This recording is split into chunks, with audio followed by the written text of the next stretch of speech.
เจริญยิ่งขึ้นไปตราบกาลนานนั้นแด่เตอสวา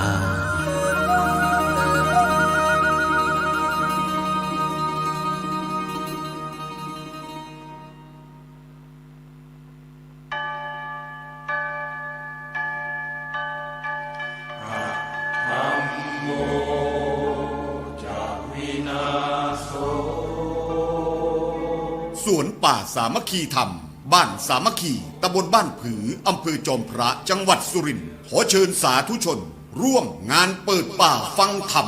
ในวันที่ 14 และ 15 ธันวาคม พุทธศักราช 2567 กำหนดการ 14 ธันวาคม 9 นาฬิกาเริ่มลงทะเบียน 16 นาฬิกา 30 นาทีทุกภาคส่วนพร้อมในงาน 17 นาฬิกาพิธีเปิดงาน 18 นาฬิกาทำวัดสวดมนต์เย็น 19 นาฬิกาเริ่มการแสดงธรรมโดยพระเถระครูบาอาจารย์ตลอดทั้งคืน 15 ธันวาคม 4 นาฬิกาทำวัดสวดมนต์เช้า 5 นาฬิกาพักทำกิจส่วนตัว 6 นาฬิกา 30 นาทีทำบุญตักบาตรพระสงฆ์สามเณร 7 นาฬิกาฉันภัตตาหารรับประทานอาหารมอบทุนการศึกษาเด็กนักเรียนเป็นอันเสร็จพิธีพระเถระที่แสดงธรรมมีดังนี้พระครูศรีธีราพรณ์รองเจ้าคณะจังหวัดเลยพระครูบูรพาธรรมบัณฑิตวัดหนองโมงบูรพารามพระครูอุดมวรานุวัตรวัดศรีอุดมวงศ์พระครูจริยสารธรรมวัดป่าจริยธรรมพระครูประภัตสมาธิคุณวัดป่าบ้านผือพระครูปริยัติสุทธิวงศ์วัดหัวงัวพระครูปริยัติโพธิธรรมวัดอารามมงคลพระอาจารย์ฉลัดสุจิตโตวัดถ้ำแฝดพระครูสมุนิติศาสตร์ยานิสโรวัดบ้านคูนพระมหาบุญทันปัญญาวุฒโธวัดบุญนำมาเมตตาคำจุนพระอาจารย์สอนเพชรจันทโชโตอุทยานธรรมวังวิโมกข์พระครูสมุหารปัญญาธโรวัดป่าอาเจียงพระอาจารย์สรายุทธสิริสาโรวัดท่าพระยาจักรและองค์สรพจน์สุนทรวัดธรรมปัญญารามจึงขอบอกบุญขอเชิญชวนสาธุชนร่วมเปิดป่าฟังธรรมและขอเชิญท่านผู้ใจเป็นกุศลร่วมจองเป็นเจ้าภาพภัตตาหารเจ้าภาพโรงทานเจ้าภาพน้ำดื่มน้ำปานะเจ้าภาพกันเทศบูชาธรรมเจ้าภาพอื่นๆหรือร่วมบริจาคสมทบบุญได้ตามกำลังทรัพย์ตามกำลังศรัทธาของท่านสอบถามรายละเอียดได้ที่0946626935ผู้ใจกุศลที่อยู่แดนไกลโอนสมทบบุญได้ที่บัญชีธนาคารไทยพาณิชย์เลขที่บัญชี114-214-9897ชื่อบัญชีพระประหลัดณรงค์ฤทธิ์ร่วมสั่งสมบุญทานบารมีร่วมงานเปิดป่าฟังธรรมในครั้งนี้ได้บุญบารมีมหากุศลใหญ่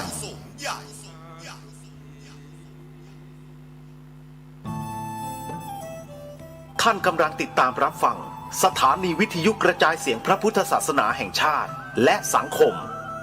คลื่นเพื่อการศึกษาพระพุทธศาสนาและวัฒนธรรมระบบ FM 104.5 เมกะเฮิรตซ์รายการต่อไปเป็นรายการคดีโลกคดีธรรม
คดีโลกคดีธรรมมีให้ท่านผู้ฟังติดตามรับฟังกันเป็นประจำทุกวันจันทร์ถึงวันศุกร์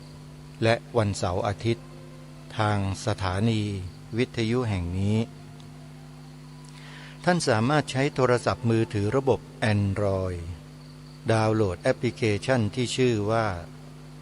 วิทยุพุทธศาสนาทั่วไทยเพื่อติดตามรับฟังรายการนี้ได้เป็นประจำทุกวันนอกจากรายการคดีโลกคดีธรรมที่ออกอากาศเป็นประจำทุกวันแล้วท่านยังสามารถรับฟังรายการธรรมะสาระที่เป็นประโยชน์เป็นจำนวนมากผ่านทางแอปพลิเคชันนี้ตลอด 24 ชั่วโมงสถานีวิทยุพระพุทธศาสนาแห่งชาติคลื่นต่างๆจำนวน 47 สถานีในทุกภูมิภาคของประเทศไทยรวมกันอยู่ในแอปพลิเคชันนี้เรียบร้อยแล้วสาธุชนที่ดาวน์โหลดแอปพลิเคชันนี้เท่ากับว่าท่านมีสถานีวิทยุประจำตัวอยู่ตลอด 24 ชั่วโมง 47 สถานีขอให้ท่านช่วยกันแนะนำเพื่อนของเราญาติมิตรสหายผู้ใต้บังคับบัญชาผู้บังคับบัญชาให้ศึกษาเรียนรู้พระธรรมคำสอนของพระสัมมาสัมพุทธเจ้าผ่านแอปพลิเคชันนี้แอปที่ชื่อว่าวิทยุพุทธศาสนาทั่วไทยอนุโมทนาบุญทุกท่านสำหรับรายการในวันนี้ขอเริ่มต้นด้วยข่าวประชาสัมพันธ์เชิญชวนสาธุชนมีส่วนร่วมงานบุญ2 งานในเดือนมกราคมพระพุทธศักราช 2568 คือในปีหน้าวันแรกของปีคือวันขึ้นปีใหม่1 มกราคมวัดป่าจริยธรรมตำบลนาดอกคำอำเภอนาด้วงจังหวัดเลยจัดให้มีการเททองหล่อพระสรีระของพระพุทธรูปพระสัมมาสัมพุทธเจ้าวาระต่อเนื่องจากครั้งที่แล้วทุกวันที่1 มกราคมของทุกปีวันขึ้นปีใหม่เป็นการทำบุญใหญ่ในแต่ละปีที่วัดป่าจริยธรรมจัดขึ้นเพื่อเททองหล่อพระประธานประจำมหาอุโบสถวัดป่าจริยธรรมจึงขอเรียนเชิญเจริญพรสาธุชนทุกท่านมีส่วนร่วมในการเททองหล่อพระประธานประจำมหาอุโบสถวัดป่าจริยธรรมโดยพร้อมเพรียงกันในวันที่1 มกราคมศกหน้าที่วัดป่าจริยธรรมท่านใดที่อยู่ห่างไกลไม่สามารถเดินทางมาร่วมบุญได้สามารถที่จะโอนปัจจัยเข้าไปทำบุญร่วมเป็นเจ้าภาพเททองหล่อพระประธานพุทธจริยธรรมประจำอุโบสถวัดป่าจริยธรรมได้โดยการโอนปัจจัยเข้าไปร่วมบุญท่านสามารถโทรศัพท์สอบถามแสดงความจำนงได้ทุกวันที่หมายเลขโทรศัพท์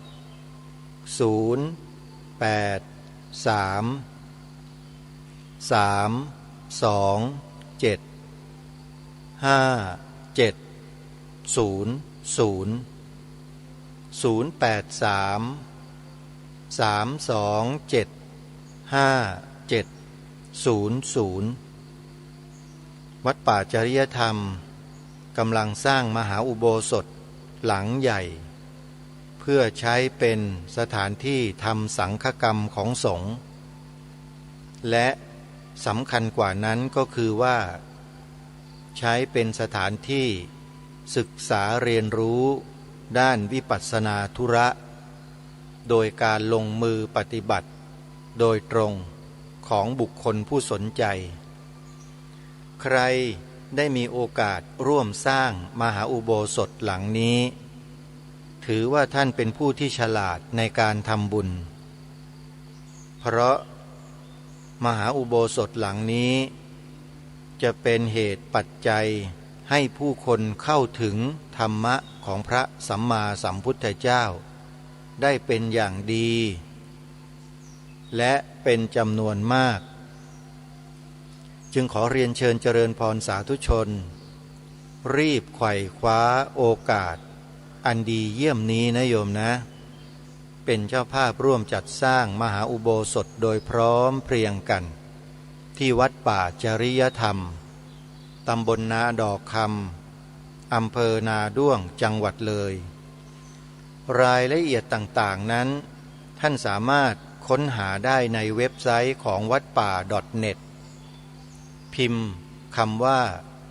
วัดป่า .net เป็นอักษรภาษาอังกฤษลงไปใน Google แล้วท่านก็สืบค้นดูในเว็บไซต์ข้อมูลต่างๆจะอยู่ในนั้นอีกวัดหนึ่งที่จัดงานในเดือนมกราคมปีหน้าแล้วจัดถึง10 วัน10 คืนเป็นงานเฉลิมฉลองอุโบสถหลังใหม่ที่เพิ่งจะสร้างแล้วเสร็จณวัดศรีอุดมวงศ์ตำบลศรีสงครามอำเภอวังสะพุงจังหวัดเลยเจ้าอาวาสคือท่านอาจารย์พระครูอุดมวรานุวัตรท่านฝากประชาสัมพันธ์ให้ญาติโยมสาธุชนได้มีโอกาสร่วมบุญใหญ่กันการสร้างอุโบสถนั้นถือว่าเป็นภาระธุระสำคัญในคณะสงฆ์ไทยของเราพระสงฆ์ที่มีความรู้มีความสามารถมีผู้ศรัทธาท่านจะสร้างอุโบสถไว้ประจำวัดของท่านเพื่อใช้เป็นสถานที่ทำสังฆกรรม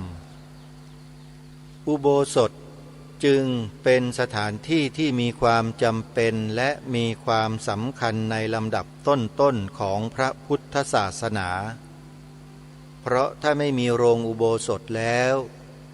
การทำกิจกรรมสังฆกรรมของสงฆ์จะลำบากมากและประเทศไทยเราเนี่ยอยู่ในเขตมรสุมคือจะมีฝนฟ้าตกอยู่เป็นประจำจึงทำให้โรงอุโบสถมีความจำเป็นในการทำสังฆกรรมที่ต้องใช้ระยะเวลาที่ยาวนานกว่าจะเสร็จในแต่ละสังฆกรรมสงฆ์จึงต้องได้รับความสะดวกญาติโยมเพราะฉะนั้นวัดศรีอุดมวงศ์ก็เป็นอีกวัดหนึ่งในจำนวน 30,000 กว่าวัดทั่วราชอาณาจักรที่มีความจำเป็นจะต้องสร้างอุโบสถและใช้อุโบสถนี้ทำประโยชน์ต่อสงฆ์นอกจากทำประโยชน์ต่อสงฆ์ทำสังฆกรรมต่างๆแล้วโรงอุโบสถของวัดศรีอุดมวงศ์นั้นเป็นโรงอุโบสถ2 ชั้นความชาญฉลาดของการก่อสร้างจัดสร้างเพื่อต้องการใช้ประโยชน์ให้เป็นประโยชน์อย่างสูงสุดอุโบสถชั้นล่างนั้นจึงได้ใช้เป็นสถานที่อเนกประสงค์ในการทำกิจกรรมต่างๆนานามากมายหลายประการมีพื้นที่กว้างขวางโอโถงเป็นรมณียสถานกันแดดกันฝนกันลมต่างๆได้เป็นอย่างดีทีเดียวท่านอาจารย์พระครูอุดมวรานุวัตรท่านมีความคิดริเริ่มแล้วก็ดำริในการสร้างอุโบสถ2 ชั้นนี้ก็เพื่อเน้นการใช้ประโยชน์สูงสุดไม่ว่าจะเป็นส่วนราชการโรงจะใช้เป็นสถานที่ประกอบกิจกรรมสำคัญก็สามารถใช้ชั้นล่างของโรงอุโบสถจัดกิจกรรมได้เลยแล้วอยู่ในวัดมีความสะดวกหลายประการเพราะฉะนั้นในเดือนมกราคมนี้เป็นวาระโอกาสสำคัญที่ทางวัดศรีอุดมวงศ์จะได้มีการจัดงานฉลองอุโบสถที่สร้างแล้วเสร็จนี้ ในเดือนมกราคมระหว่างวันที่18ถึง28มกราคมในงาน10 วัน 10 คืนนี้ท่านอาจารย์พระครูดมวรานุวัตรบอกว่าแบ่งเป็น2 ส่วนคือส่วนแรกทางธรรมส่วนที่2ทางโลกคือเรียกว่าบัวไม่ให้ช้ำน้ำไม่ให้ขุ่นจัดกิจกรรมงานฉลองอุโบสถที่อื่นเขาจะมีมหรสพสมโภชตามที่เราได้ทราบกันมาแต่อดีตแม้แต่ปัจจุบันก็ยังคงมีอยู่ก็เป็นเรื่องของทางโลกแต่ทางวัดศรีอุดมวงศ์นั้นผสมผสานกลมกลืนกันให้ทางธรรม5 วันให้ทางโลก5 วันเรียกว่าโลกไม่ช้ำธรรมก็ไม่เสียพอไปกันได้ทำไมท่านอาจารย์พระครูดมวรานุวัตรจึงจัดงานแบบนี้เพราะท่านอาจารย์พระครูเนี่ยมีความรู้ทั้งทางคดีโลกแล้วก็คดีธรรมไม่รู้ว่าเป็นเพราะว่าได้ฟังรายการคดีโลกคดีธรรมทุกวันหรือเปล่าอันนี้กระซิบนะโยมก็สะกิดท่านเล่นนิดนึงอาจารย์พระครูเนี่ยท่านมีความรู้มีประสบการณ์มากตั้งแต่สมัยเป็นคฤหัสถ์แล้วโยมเมื่อท่านเข้ามาอุปสมบทในพระศาสนาท่านมีความตั้งใจในการทำงานเพื่อพระพุทธศาสนามาตั้งแต่เริ่มการบวชเราทั้งหลายท่านทั้งหลายเป็นที่ประจักษ์ชัด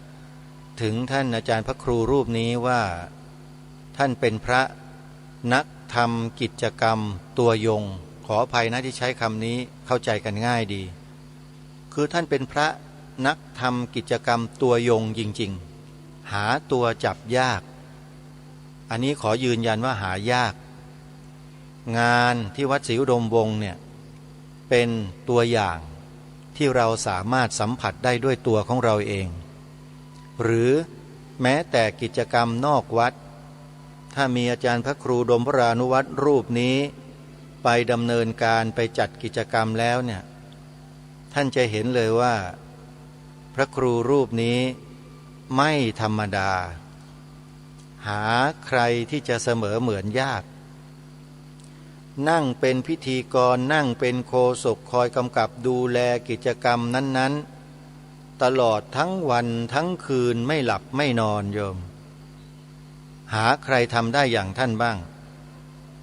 แล้วท่านมีตำแหน่งเจ้าคณะพระสังฆาธิการถึงระดับเจ้าคณะตำบลนะโยมเป็นเจ้าคณะตำบลศรีสงครามอำเภอวังสะพุงจังหวัดเลยซึ่งเป็นสถานที่ตั้งวัดศรีอุดมวงศ์ของท่านนั่นแหละเมื่อท่านจัดกิจกรรมในเดือนมกราคมดังกล่าวฉลองอุโบสถ10 วัน 10 คืนเนี่ยถ้าเราไม่ช่วยท่านไม่สนับสนุนท่านนะโยมนะน่าเสียดายนะโยมพระที่ทำงานอย่างแข็งขันแบบนี้หายากโยมต้องช่วยสนับสนุนทำบุญกับท่านโยมไม่ต้องไปกังวลหรอกว่าถวายปัจจัยพระแล้วเป็นบ่งเป็นบาปเหมือนกับใครบางคนที่เที่ยวพูดอยู่ทุกวันเนี่ยโยมไม่ต้องกังวลหรอกมันจะไปบาปได้ยังไงแปลว่าไอ้คนที่พูดเนี่ยศึกษาพระธรรมคำสอนของพระสัมมาสัมพุทธเจ้ามาอย่างไม่ครบถ้วนกระบวนความศึกษาแต่วินัยของสงฆ์เพียงข้อเดียวคืออาบัติปาจิตตีในข้อรับเงินรับทองที่พระสัมมาสัมพุทธเจ้าบัญญัติไว้เป็นอาบัติปาจิตตีแล้วอาบัติปาจิตตีเนี่ยพระพุทธเจ้าได้ให้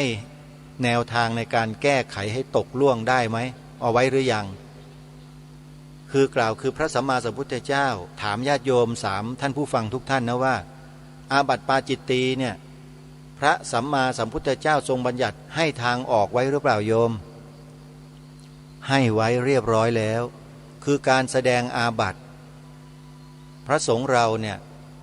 ได้รับโอกาสอันยอดเยี่ยมจากพระสัมมาสัมพุทธเจ้าไว้แล้วโยม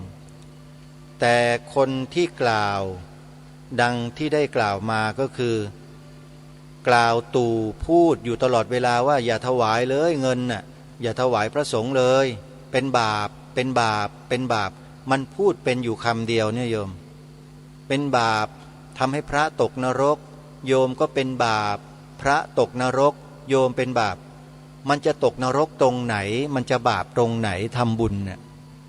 ถ้าทำบุญแบบนี้แล้วได้บาปโยมที่ไหนใครก็จะทำกันล่ะจริงไหมโยมโยมไปถวายกฐินวัดป่านาคำน้อยท่านหลวงพ่อ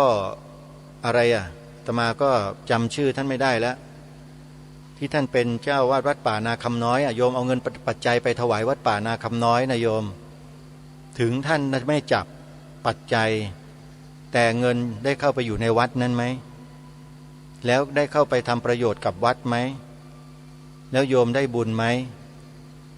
แล้ววัดอื่นๆทั่วราชอาณาจักรที่โยมทำบุญเหมือนกันเนี่ยทำบุญกฐินทำบุญผ้าป่าถวายท่านค่ากระแสไฟฟ้าค่าน้ำค่าไฟต่างๆเนี่ยนะโยมทำอย่างนั้นแล้วโยมได้บุญไหมแล้วคนที่บอกว่าโยมได้บาปพระตกนรกน่ะโยมเชื่อเหรอโยมเชื่อเหรอถ้าใครเชื่อก็แปลว่าเป็นพวกเดียวกันกับเขามีเชื้อเดียวกันส่วนเชื้ออะไรนั้นโยมไปพิจารณากันเองแต่อาตมาภาพพูดมาในรายการคดีโลกคดีธรรมโดยตลอดว่าโยมระวังนะฟังคนพวกนี้มากๆเข้าเนี่ยจะติดเชื้อในกระแสจิตนะโยมสื่อแมลงวันอาตมาภาพให้ฉายาสื่อพวกนี้ว่าเป็นสื่อแมลงวันสันดานแมลงวันเนี่ยจะเป็นสัตว์ที่มีปีกบินไปบินมาว่องไวนะเฉลียวฉลาด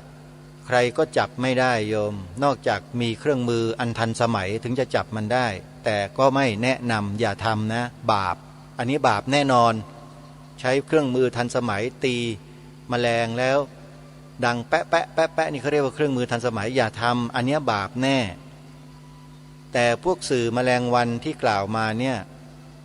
อาตมาภาพอุปมาอุปไมยให้ฟังว่าเป็นสื่อที่นำแต่เอาสิ่งที่เสียสิ่งเน่าสิ่งที่ไม่ดีมานำเสนอตลอดสิ่งที่ดีคนเหล่านี้ก็นำมาเสนอในทางที่มองเห็นว่าไม่ดีเหมือนกับการถวายปัจจัยพระทำบุญเนี่ยเป็นสิ่งที่ดีเป็นสิ่งที่มีประโยชน์เป็นสิ่งที่จันโลงพระศาสนามาได้ตลอดหลายร้อยปีที่ผ่านมาแล้วคนเหล่านี้ไอ้พวกสื่อแมลงวันเหล่านี้บอกว่าเป็นบาปคนทำเป็นบาปคือญาติโยมที่ถวายเนี่ยเป็นบาปพระสงฆ์ที่รับตกนรกมันเอาแต่สิ่งเน่าเหม็นมาเผยแพร่มาบอกกับญาติโยมเพื่อให้เกิดความกลัวทำไมถึงต้องทำเช่นนั้นเพราะอะไรเพราะอาตมาตอบได้คำเดียวนะเพราะไม่ได้กลัวพระตกนรกหรอกแต่กลัวว่าพระพุทธศาสนาจะเข้มแข็งและจะเจริญยิ่งใหญ่มากกว่านี้โยมพิจารณาให้ดีนะตั้งแต่โยมเกิดมาปู่ย่าตาทวดพาญาติโยมทำกันมาเนี่ยโยมเคยเห็นความเสียหายของพระศาสนาเกิดขึ้นเพราะโยมถวายปัจจัยพระไหมมีไหมโยมเอาอย่างเช่นโยมนำปัจจัยไปถวายวัดป่าจริยธรรมผ่านท่านพระครูจริยสารธรรมเจ้าอาวาสเพื่อไปสร้างมหาอุโบสถเพื่อหล่อพระประธาน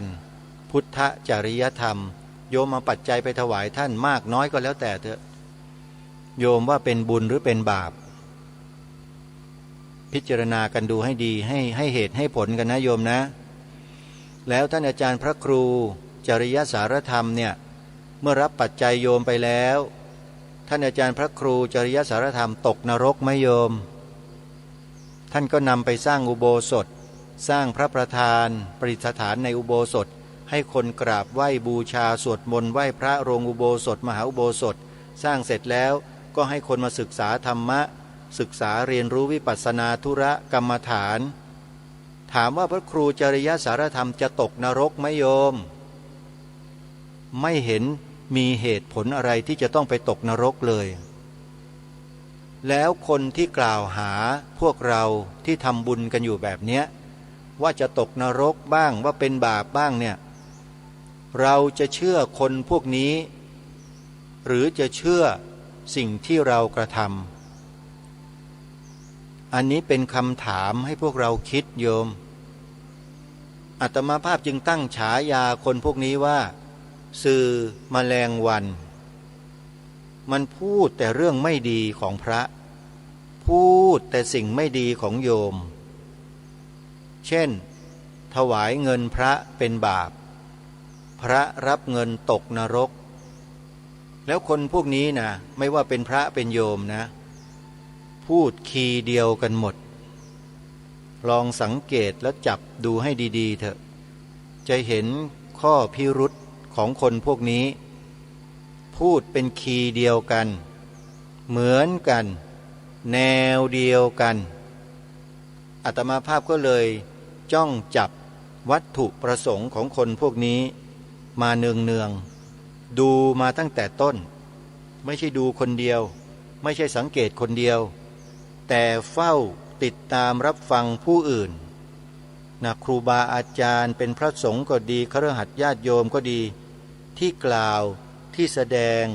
ที่พูดถึงพวกสื่อแมลงวันพวกเนี้ยอย่างเช่นพระมหาอุเทนปัญญาปริทัศน์ปรริยนธรรม9ประโยควัดชนะสงครามขออนุญาตเอ่ยนามท่านนะฮะก็ฟังท่านก็พูดถึงพวกสื่อแมลงวันพวกเนี้ยอาตมาภาพก็ฟังคำวิเคราะห์วินิจฉัยของท่านยกพระบาลียกข้อพระวินัยต่างๆมาแสดงมากล่าวมาอธิบายความก็เกิดความรู้เกิดความเข้าใจยิ่งขึ้นเพราะได้ฟังจากท่านผู้รู้ได้พูดอันนี้รู้จริงจบปรริยนธรรม9ประโยค 2. คุณธนวัฒน์โจกระโทกท่านนี้น่าจะจบปรริยนธรรมด้วยแต่ปรริยนธรรมเท่าไหร่ไม่ทราบเป็นคฤหัสถ์เคยบวชเป็นพระภิกษุแล้วลาสิกขาไปทำมาหากินแต่เมื่อเห็นพวกสื่อแมลงวันได้ยินพวกสื่อแมลงวันนี้ตีปีกพึบพับพึบพับพึบพับอยู่ในสังคมพุทธของเราในประเทศไทยคุณธนวัฒน์โจกระโทกน่าจะมีความสำนึกในข้าวก้นบาทที่ตนเองเคยบวชเป็นพระภิกษุมาก่อนแล้วเห็นพวกสื่อแมลงวันตีปีกอย่างนี้ทุกวันก็ทนไม่ได้เป็นห่วงพระศาสนาเป็นห่วงชาวพุทธคุณธนวัฒน์โจกระโทกก็เลยออกมาจัดการพวกแมลงวันพวกนี้โดยการนำเอาความจริงของแมลงวันเนี่ยมาเปิดเผยให้สังคมทราบว่าถิ่นกำเนิดเกิดขึ้นของพวกแมลงวันเหล่านี้มาจากที่ไหนเป็นอย่างไรคุณธนวัฒน์นี้ก็ไปขุดคุยประวัติความเป็นมาของพวกแมลงวันเหล่านี้ออกมาตีแผ่ให้สังคมได้รับรู้รับทราบกันเป็นการใหญ่เลยอาตมาภาพหรือกระผมเนี่ยก็ติดตามรับฟังดูคุณธนวัฒน์โจกระโทกมาประมาณ2 ปีเกือบ2 ปีไม่ถึง2 ปีหรอกดูแล้วดูอีกฟังแล้วฟังอีกสืบค้นตามที่เขาแนะนำว่าไปดูที่นี่ที่นั่นก็ไปดูไปสืบไปหาก็เจอหลักฐานเจอข้อมูลชัดเจนถึงได้กล้านำสิ่งเหล่านี้มาปรารภมาพูดในรายการให้พวกเราชาวพุทธในประเทศไทยเนี่ยได้ตื่นรู้ไม่ใช่ให้ตื่นทำนะโยมตื่นรู้ตื่นทำไม่ทราบไม่รู้จักไม่เคยให้ความสนใจเพราะธรรมะมีอยู่เป็นธรรมชาติแล้วไม่จำเป็นจะต้องไปตื่นตูมอะไรต่างๆกับธรรมะเราก็เพียงแค่น้อมธรรมะเข้ามาใส่ตัวโอปนญิโกพอแล้วโยมไม่ต้องไปไปตื่นแล้วธรรมะโยมไปตื่นทำไมนะฮะตื่นมาตื่นไปกลายเป็นนอนไม่หลับเลยเนี่ยทุกวันนี้เห็นไหมล่ะนอนหลับกันไหมโยมมีแต่ความเครียดมีแต่ความสงสัยลังเลใจมีแต่อะไรต่อมีอะไรเยอะแยะไปหมดเลยเห็นไหมเกิดอกุศลจิตขึ้นตลอดเนี่ยตื่นรู้สิจึงจะสามารถกำจัด กิเลสในใจของเราได้นะพระสัมมาสัมพุทธเจ้าก็ทรงตื่นรู้นะตื่นรู้ฮะครูบาอาจารย์พ่อแม่ครูบาอาจารย์พระสงฆ์เราทั้งฝ่ายคันธทุระและวิปัสสนาธุระก็ตื่นรู้กันทั้งนั้นเพราะอะไรศึกษาเรียนรู้มาดีตามกระบวนการจัดการศึกษาเล่าเรียนของคณะสงฆ์ไทยเรานี่แหละโยมอย่าลืมนะว่าการศึกษาเล่าเรียนพระปริยัติธรรมเนี่ยเป็นสิ่งที่มีความสำคัญมากสำคัญสูงสุดเพราะพระปริยัติธรรมเนี่ยเป็นกุญแจไขไปสู่ความสำเร็จในพระบวรพุทธศาสนาของเราของจริงของแท้ไม่ต้องไปตื่นธงตื่นธรรมที่ไหนโยมมาตื่นรู้กับพระไตรปิฎกคัมภีร์ทางพระพุทธศาสนาที่คณะสงฆ์ไทยเราจัดทำหลักสูตรเอาไว้ดีแล้วนี่แหละนักธรรมตรีนักธรรมโทนักธรรมเอกธรรมศึกษาตรีธรรมศึกษาโทธรรมศึกษาเอกปรริญญาธรรมตั้งแต่ประโยค1-2ถึงประโยค9แผนกพระอภิธรรมมัทธสังคหะแผนกบาลีใหญ่แผนกอะไรต่างๆก็แล้วแต่เถอะที่เกี่ยวกับพระปริยัติธรรมที่ศึกษาเล่าเรียนกันมาดีแล้วเนี่ยจงน้อมนำเข้ามาใส่ตัวของเราอย่าไปน้อมนำอย่างอื่นโดยเฉพาะน้อมนำแต่สื่อแมลงวันเข้าหูเข้าจิตเข้าใจเราอยู่ตลอดเนี่ยมันจะมีแต่อกุศลเกิดในใจรายการคดีโลกคดีธรรมนี่เตือนในเรื่องนี้มาโดยตลอดแล้วนี่เดี๋ยวนี้ก็ยังเตือนเห็นไหมท่านเตือนเนี่ยเพราะรู้ฮะไม่ใช่เตือนเพราะไม่รู้ว่าคนพวกนั้นน่ะเป็นใครมาจากไหนมาเพื่อทำอะไรตอบง่ายๆมาเพื่อสกัดกั้นความเจริญรุ่งเรืองของพระพุทธศาสนาในเมืองไทยทำยังไงล่ะตัดทอนผลประโยชน์ที่จะทำให้พระศาสนาเจริญผลประโยชน์ในที่นี้พูดจากันตรงๆเลยก็คือเงินศาสนาพุทธในประเทศไทยที่ขับเคลื่อนไปได้เพราะเงินจากไหนเงินบริจาคจากพุทธบริษัทของเรานี่แหละทำกันมาอย่างเนี้ยทั้งปีทั้งชาติพระบวรพุทธศาสนาในเมืองไทยเรานั้นส่วนมากที่เจริญรุ่งเรืองยืนหยัดยาวนานมาได้เพราะเงินบริจาคของญาติโยมพุทธบริษัทไม่ใช่เงินงบประมาณแผ่นดินนะท่านสาธุชนทุกท่านอย่าเข้าใจผิดนะพระพุทธศาสนาที่อยู่มาได้ทุกวันนี้ไม่ใช่เงินงบประมาณแผ่นดินทั้งหมดไม่ใช่เงินส่วนมากที่ทำนุบำรุงส่งเสริมกิจการงานต่างๆของพระพุทธศาสนาทั้ง6ด้านเนี่ยไม่ว่าจะเป็นด้านการปกครองการศึกษาการเผยแผ่สาธารณูปการการศึกษาสงเคราะห์แล้วก็สาธารณสงเคราะห์6ประการนี้เงินส่วนมากเกือบ100%เป็นเงินบริจาคจากพุทธบริษัทแล้วคนพวกนี้ก็รู้ว่าศาสนาพุทธในเมืองไทยที่เข้มแข็งเนี่ยเพราะศรัทธาของประชาชนที่บริจาคปัจจัยเงินเข้าวัดทีนี้คนเหล่านี้เห็นว่าเป็นเหตุเป็นปัจจัยที่ทำให้ศาสนาพุทธเจริญเขาก็ต้องทำทุกวิถีทางสิเพื่อตัดผลประโยชน์นี้ออกเขาทำยังไงล่ะก็ทำอย่างที่เห็นนั่นน่ะใช้อาบัติปาจิตตีข้อจับเงินรับเงินนั่นแหละมาโจมตีใส่ร้ายป้ายสีมากระพือให้เกิดความเสื่อมศรัทธาของผู้คนในสังคมทำทุกอย่างใช้ทั้งพระเป็นทั้งโยม บางคนบางท่านพูดเป็นคีย์เดียวกันหมดเลยเห็นไหมสังเกตดูสิคีย์เดียวกันเลยฮะคือเป้าหมายไม่ต้องการให้ประชาชนถวายเงินกับพระจุดนี้แหละท่านผู้ฟังมองให้ละเอียดมองให้ลึกซึ้งนะโยมพระสงฆ์เราไม่ใช่โจรนะพระสงฆ์เราไม่ใช่พวกกะเลวราชที่มาบวชแล้วไม่มีปัญญาคิดไม่มีสมองไม่ใช่นะโยมคนพวกนี้ดูถูกพระสงฆ์เรามากรู้ไหมหาว่าพระสงฆ์เรารับเงินแล้วอาจจะไปทำสิ่งชั่วร้ายสิ่งเลวเขาไม่ได้พูดคำนี้หรอกแต่มันมีอยู่คำหนึ่งที่บ่งบอกว่าเป็นเช่นนั้นก็คือมันกล่าวหาว่าพระสงฆ์เราเนี่ยตกนรกคำว่าตกนรกเหตุที่ทำให้ตกนรกคือการทำชั่วทำเลวใช่ไหมแบบสุดๆอะแล้วโยมว่าพระสงฆ์เรารับเงินจากญาติโยมปัจจัยจากญาติโยมมาแล้วเนี่ยเอาเงินไปทำความชั่วความเลวสุดๆหรือเปล่าโยมวิเคราะห์พิจารณาให้มันถูกให้มันตรงนะโยมนะ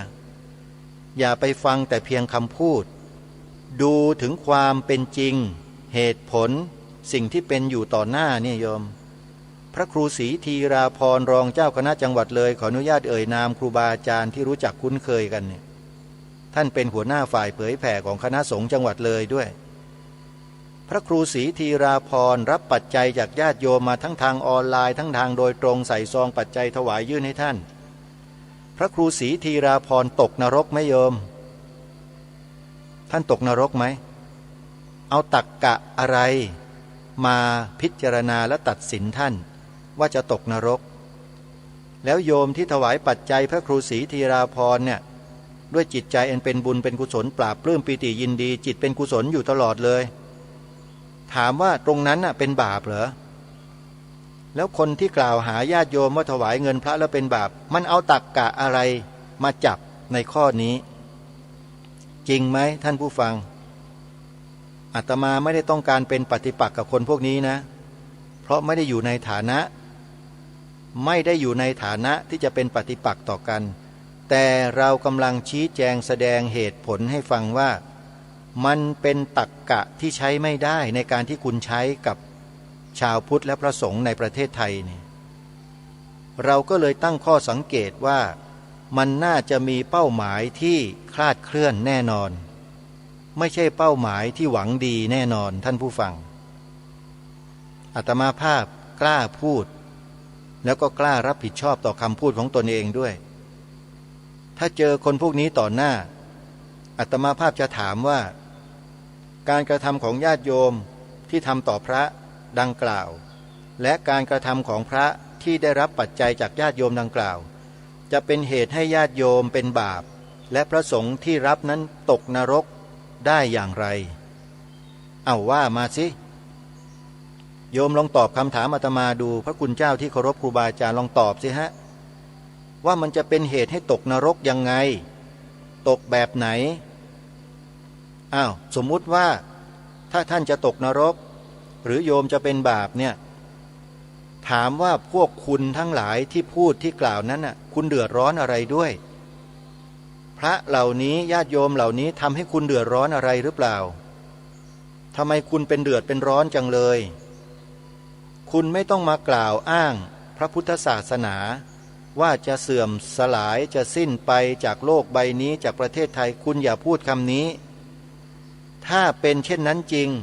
ในช่วงระยะเวลาเกือบ200 ปีที่ผ่านมาที่พระสงฆ์และญาติโยมเราทำกันมาแบบนี้เนี่ย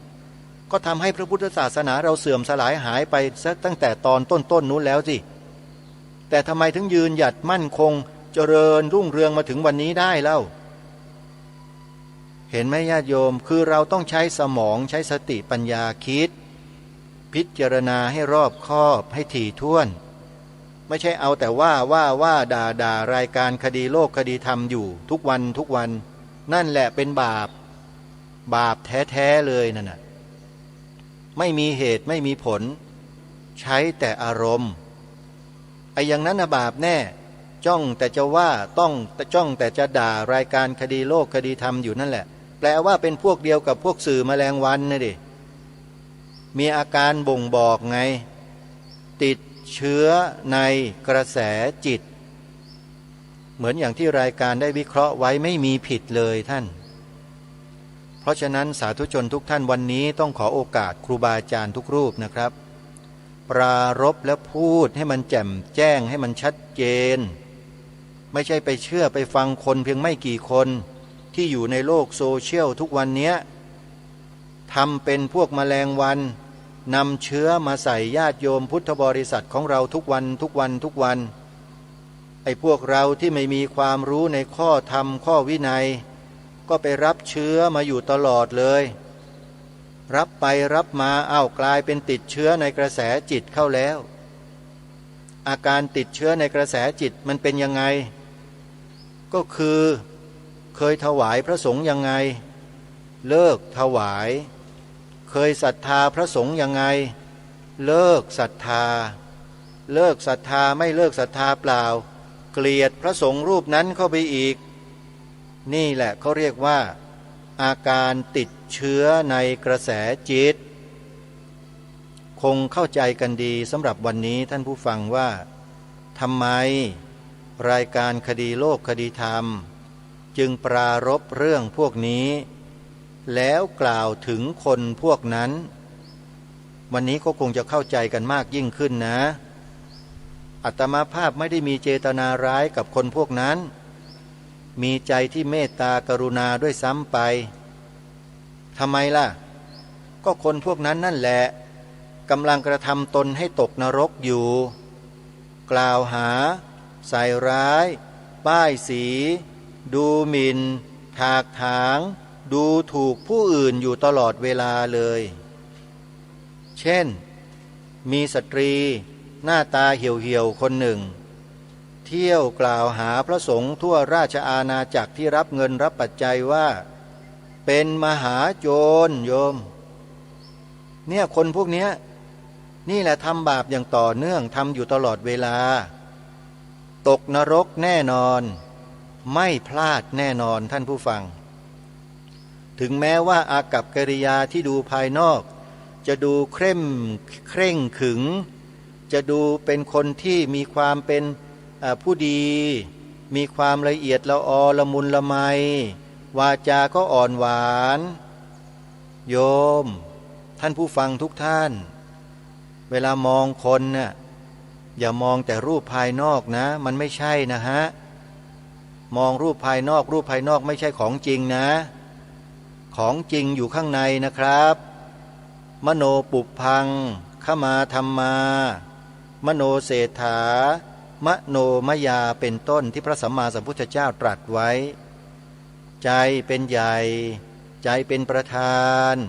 ทุกอย่างสำเร็จได้ด้วยใจใจเขาเป็นยังไงท่านมองเห็นไหมรู้หน้าไม่รู้ใจเห็นไหมฮะเพราะฉะนั้นท่านสาธุชนผู้ฟังครูบาอาจารย์ที่เคารพของกระผมญาติโยมที่อาตมาภาพนับถือทุกท่านทุกคนสิ่งที่เราพาทำกันมาตลอดเกือบ200 ปีที่องค์บูรพมหากษัตริย์ทรงมีพระบรมราชานุญาต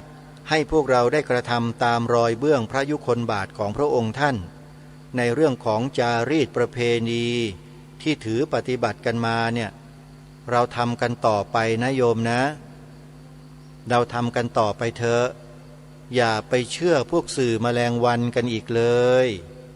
มีแต่จะลงนรกตามกันไปทั้งนั้นเลยโยมจิตใจโยมน่ะที่ฟังพวกสื่อแมลงวันแล้วติดเชื้อในกระแสจิตแล้วเนี่ยโยมลองพิจารณาดูจิตใจตัวเองบ้างหรือเปล่าว่ามีโทสะมีโลภะมีโมหะมันลดลงไหมมันมีความเจริญในกุศลธรรมยิ่งขึ้นหรือเปล่าลองพิจารณาดูจิตตัวเองนะโยมอาตมาภาพไม่ได้เป็นผู้ที่มีความรู้ความสามารถอะไรมากหรอกก็ยังสามารถที่จะอ่านเกมคนพวกนี้ออกถ้ามีความรู้ความสามารถเหมือนอย่างท่านพระอาจารย์มหาอุเทนปัญญาปริทัศน์เหมือนอย่างท่านพระอาจารย์วิทยากิจจาวิโชวัดป่าดอยแสงธรรมญาณสัมปันโนเชียงใหม่เหมือนกับหลายๆท่าน ที่มีความแตกฉานอะไรต่างๆเนี่ยนะอาตมาก็คงไม่ได้มานั่งทำรายการอยู่แบบนี้หรอกโยมคงจะไปได้ไกลกว่านี้เยอะเลยแต่เพราะความรู้น้อยนี่แหละก็เลยมาจัดรายการแบบเนี้ยแล้วโยมก็ฟังก็ไม่ค่อยเข้าใจไม่ค่อยจะรู้เรื่องก็ด่าก็ว่าอาตมานี่แปลว่าอาตมานี่มีความรู้น้อยโยมพูดจาไม่เข้าหูชาวบ้านเขาก็ทำยังไงได้ล่ะก็มีความรู้น้อยอะโยมก็เลยพูดจาไม่ค่อยจะเข้าหูคนสักเท่าไหร่นะฮะบางทีก็เข้าหูซ้ายทะลุหูขวาก็มีบางคนนะบางคนแต่ต้องยอมรับน้ำจิตน้ำใจของญาติโยมหลายๆท่านครูบาอาจารย์หลายๆรูปนะครับที่สามารถทนฟังรายการคดีโลกคดีธรรมมาได้ถึง10 กว่าปีเนี่ยโอ้ยยกนิ้วให้2 นิ้วเลยโยมเยี่ยมจริงๆต้องขอยอมรับว่าจิตใจนั้นนิ่งจิตใจนั้นมั่นคงเหลือเกินเชื่อเลยอาตมานี่ขอยอมรับเลยมีญาติโยมหลายท่านที่ฟังรายการแล้วเนี่ยมีความเข้าอกเข้าใจในสิ่งที่อาตมาภาพพูดแล้วก็ติดตามรับฟังมาโดยตลอดเช่นคุณโยมสุรพลคุณโยมชัชกรโยมไก่ศรีประเสริฐอยู่ที่อำเภอเมืองจังหวัดเลยนั่นน่ะ2 สามีภรรยาที่มาช่วยปลูกป่าให้กับสวนป่าสามัคคีธรรมของอาตมาภาพหรือของผมเนี่ยนะครับอันนี้2 ท่านนี้ศรัทธาจริงๆและอีกท่านหนึ่งโยมเหมยจุมอ่อนโยมเหมยจุมอ่อนนี่เป็นญาติโยมชาวจังหวัดสมุทรสาครโยมนะเป็นญาติโยมที่ฟังรายการคดีโลกคดีธรรมไม่เคยขาดแล้วก็มีญาติโยมอีกหลายต่อหลายท่านที่เอ่ยนามไม่หมดแล้วก็มีพระสงฆ์ของเราเช่นผู้อำนวยการสถานีวิทยุพระพุทธศาสนาคลื่นต่างๆที่กำลังออกอากาศอยู่เนี่ยโยมท่านผอ.สถานีวิทยุทุกรูปทุกองค์เนี่ยนะท่านก็มีความเข้าใจเพราะท่านศึกษาเล่าเรียนมาตำราเดียวกันกับอาตมาภาพหรือกระผมนี่แหละจบนักธรรมตรีโทเอกเหมือนกันท่าน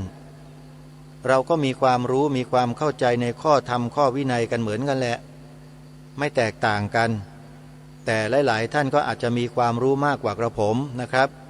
ก็ต้องขออนุโมทนาบุญด้วยกระผมมีความรู้น้อยครับมหาปรริญญาก็ไม่ได้เป็นกับเขาปริญญาก็ไม่เคยได้มีกับเขาเรียนจบแค่ประถมปีที่6โยมเป็นพระธรรมดารูปหนึ่งที่ไม่มีความรู้แตกฉานมากมายอะไรหรอกอาศัยครูพักลักจำก็จำครูมาครูว่าอย่างนั้นอย่างนี้อุปมาเหมือนกับว่านักเรียนที่เขาไปนั่งเรียนอยู่ในห้องเรียนน่ะเขามีความรู้ความเข้าใจได้ดีกว่าอาตมาภาพนั่งอยู่ที่หน้าต่างเพราะไม่มีปัญญาที่จะไปนั่งเรียนในห้องเหมือนกับเขาอะก็แอบฟังครูอธิบายอยู่ตรงหน้าต่างนั่นแหละตั้งใจฟังหน่อยก็ได้รับความรู้บ้างถึงแม้ว่าจะไม่ได้มีโอกาสทำแบบฝึกหัดส่งครูก็นั่งฟังครูให้เกิดความเข้าใจณตอนนั้นก็ถือว่าได้ความรู้มาแค่เศษเสี้ยวหนึ่งก็ยังเป็นสิ่งที่ดีหลักธรรมคำสอนของพระสัมมาสัมพุทธเจ้าก็เหมือนกันอาตมาภาพและกระผมเองไม่มีโอกาสได้ไปนั่งเรียนแปลภาษาบาลีจบปรริญญาธรรม3 ประโยค4 ประโยค6 ประโยค9 ประโยคเหมือนกับครูบาอาจารย์แต่ก็อาศัยครูบาอาจารย์อีกส่วนหนึ่งมานั่งศึกษาเล่าเรียนบาลีใหญ่เล็กๆน้อยๆพอที่จะรู้ความกับเขาบ้างไม่ได้มีความรู้แตกฉานอะไรหรอกครับพอที่จะรู้ว่าพระบาลีคืออะไรมีความสำคัญต่อพระบวรพุทธศาสนาอย่างไรแค่นี้ก็ภาคภูมิใจมากมายแล้วก็กล้าที่จะประกาศบอกกับผู้คนทั่วโลกว่าภาษาบาลีเป็นภาษาที่คู่ควรแก่การศึกษาเรียนรู้และเป็นเพียงภาษาเดียวที่รักษาพระพุทธพจน์ของพระสัมมาสัมพุทธเจ้าไว้ได้ดีที่สุดในโลกคือภาษาบาลีญาติโยมเพราะฉะนั้นพระสงฆ์หรือคฤหัสถ์ญาติโยมท่านใดก็ตามที่มีความรู้แตกฉานด้านภาษาบาลีถือว่าเป็นผู้รู้ในหลักธรรมคำสอนของพระสัมมาสัมพุทธเจ้าได้ดีที่สุดคนอื่นหาเป็นเช่นนั้นไม่ แล้วคนไทยส่วนมากรวมถึงพระสงฆ์เราด้วยนะ ที่มีความรู้แตกฉานด้านพระบาลีเนี่ยมีน้อยมากน้อยแต่ส่วนน้อยนั่นแหละจะสามารถทำรงรักษาความถูกต้องของพระธรรมคำสอนไว้ได้เป็นอย่างดีเราควรส่งเสริมการศึกษาพระบาลีกันให้มากๆนะโยมนะอย่าไปส่งเสริมพวกสื่อแมลงวันกันอีกเลยโยมเลิกเถอะจะพากันลงนรกนั่นน่ะสื่อแมลงวันน่ะอาตมาภาพค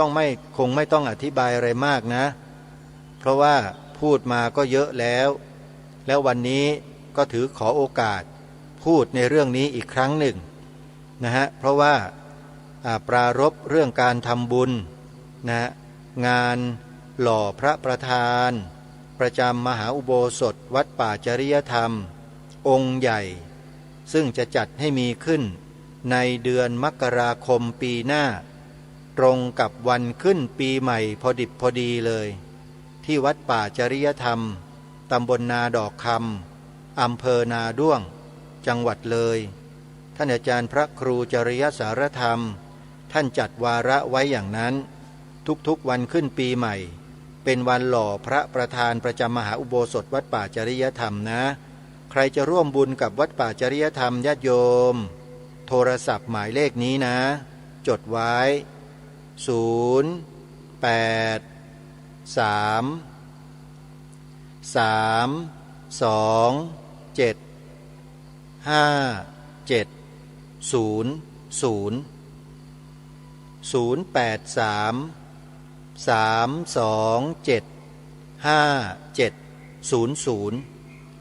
และปรารภอีกวัดหนึ่งคืองานฉลองอุโบสถ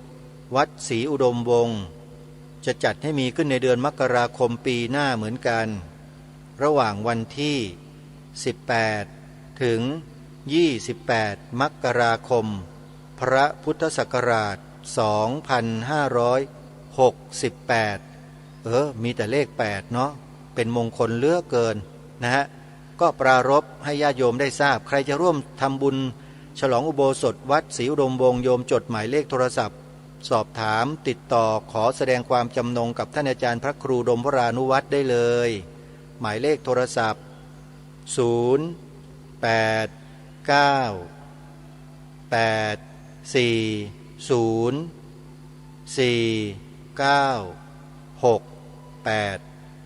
ขออนุโมทนาบุญทุกท่านแล้วอย่าลืมมางานเปิดป่าฟังธรรมของอาตมาด้วยนะจัดงานในเดือนธันวาคมระหว่างวันที่14-15ธันวาคมศกนี้โยมติดต่อสอบถามรายละเอียดที่อาตมาได้โดยตรงนะหมายเลขโทรศัพท์094-662-6935อนุโมทนาบุญทุกท่านวันนี้เวลาของรายการหมดลงแล้วอาตมาภาพและกระผมต้องขอสมมุติยุติรายการไว้แต่เพียงเท่านี้พบกับรายการได้ใหม่ในวันต่อไปขอความสุขความสวัสดีในธรรมแห่งองค์สมเด็จพระบรมศาสดาสัมมาสัมพุทธเจ้าจงปรากฏเกิดมีขึ้นในจิตใจของท่านผู้ฟังทุกท่านทุกคนเทินขอเจริญพรกล้าคิดก็ต้องกล้าทำอย่ากลัวถ้าทำความดีเร่งศึกษาปัญหาให้ทันท่วงทีเมืองไทยจะพัฒนากว่านี้รายการดีๆคดีโลกคดีธรรมขอรำพันบรรยายความคิดเครื่องหมายแห่งสีทั้งสามงามถนัดขาวคือบริสุทธิ์สีสวัสดิ์หมายพระไตรรัตน์และธรรมะคุ้มจิตไทยแดงคือโลหิตเราใสซึ่งยอมสละได้เพื่อรักษาชาติศาสนา น้ำเงินคือสีโสภาอันจอมประชาถ้าโปรดเป็นของส่วนองค์จัดริ้วเข้าเป็นไตรรงค์จึงเป็นสีธงที่รักแห่งเราชาวไทยทหารอวตารนำไปยงยุทธวิชัยวิชิตก็ชูเกียรติสยาม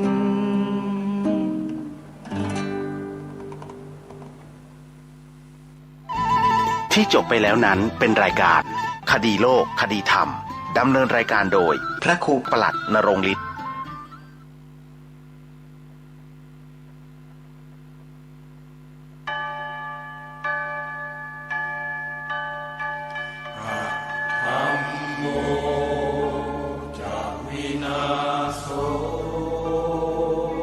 สวนป่าสามัคคีธรรมบ้านสามัคคีตำบลบ้านผืออำเภอจอมพระจังหวัดสุรินทร์ขอเชิญสาธุชนร่วมงานเปิดป่าฟังธรรมในวันที่ 14 และ 15 ธันวาคม พุทธศักราช 2567 กำหนดการ 14 ธันวาคม 9 นาฬิกาเริ่มลงทะเบียน 16 นาฬิกา 30 นาทีทุกภาคส่วนพร้อมในงาน 17 นาฬิกาพิธีเปิดงาน 18 นาฬิกาทำวัดสวดมนต์เย็น 19 นาฬิกาเริ่มการแสดงธรรมโดยพระเถระครูบาอาจารย์ตลอดทั้งคืน 15 ธันวาคม 4 นาฬิกาทำวัดสวดมนต์เช้า 5 นาฬิกาพักทำกิจส่วนตัว 6 นาฬิกา 30 นาทีทำบุญตักบาตรพระสงฆ์สามเณร 7 นาฬิกาฉันภัตตาหารรับประทานอาหารมอบทุนการศึกษาเด็กนักเรียนเป็นอันเสร็จพิธีพระเถระที่แสดงธรรมมีดังนี้พระครูศรีธีราพรรองเจ้าคณะจังหวัดเลยพระครูบูรพาธรรมบัณฑิตวัดหนองโมงบูรพารามพระครูอุดมวรานุวัตรวัดศรีอุดมวงศ์พระครูจริยสารธรรมวัดป่าจริยธรรมพระครูประภัตสมาธิคุณวัดป่าบ้านผือพระครูปริยัติสุทธิวงศ์วัดหัวงัวพระครูปริยัติโพธิธรรมวัดอารามหลังมอตำบลสุเทพอำเภอเมืองจังหวัดเชียงใหม่รหัสไปรษณีย์50200หมายเลขโทรศัพท์0818815690 052000636-7